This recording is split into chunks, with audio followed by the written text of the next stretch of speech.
CLI and a cross-platform IDE for C and C++. Download now. I was coding the other day, happily coding, and then someone came and said, no, you are doing it wrong. You should be adding types. And well, I decided to follow and say, oh, if I add types, then Python is going to check those types for me, right? Not really. So this is perfectly valid Python code. It will run, execute, and it will not even warn you about it. So I was saying, okay, if I want my types to raise an exception, what should I do? I couldn't believe it. That couldn't be the answer. And then they saw my face, and they said, no, sorry, you are doing it wrong. You should be using some tooling. You should be using mypy. So you mean that I should use some tool to automatically check the inputs and the outputs of my code? Yes, I've been doing that for years. That's called automatic test.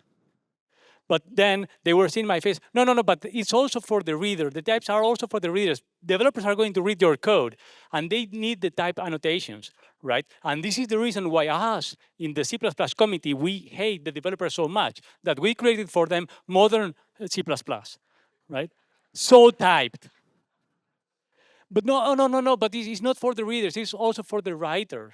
And then we know that nowadays, the autocompletion is not anymore based on types. We are using AI. And in any case, hey, I'm the writer.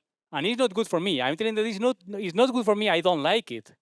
I say, no, but you are doing it wrong. You only use it for small scripts and short-lived things, right?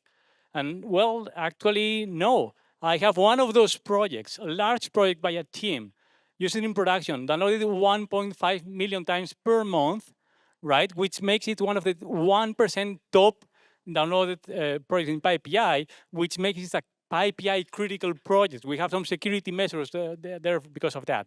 And it's also long-lived, 10 years old. And most importantly, it's mostly untyped. And I'm very happy about it. So then they are giving up. Say, okay, they give up, you are not forced to use it until I am. And someone tries to propose something, hey, Python 4 should have mandatory static typing. And of course, I was like raging, I couldn't believe it. Fortunately, this specific one didn't succeed, it was close, but the conversation is there.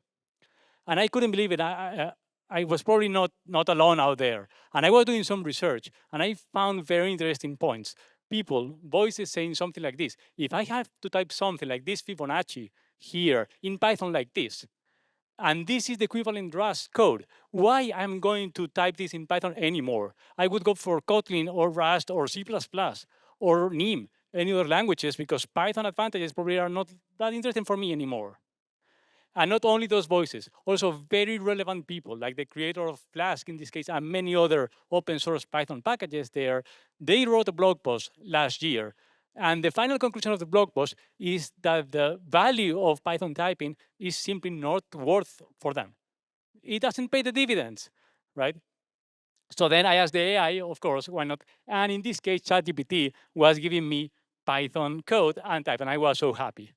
In any case, the conclusion here is Python typing is neither good or bad. As always, it depends, right? And the most important part here is understanding it's a trade-off, right? And what is really wrong is telling the other people they are doing it wrong. I mean, developers should be free to choose, and that choice should be free from stigma. And in any case, if you're using types in Python or not, happy coding and enjoy what it does. Thank you.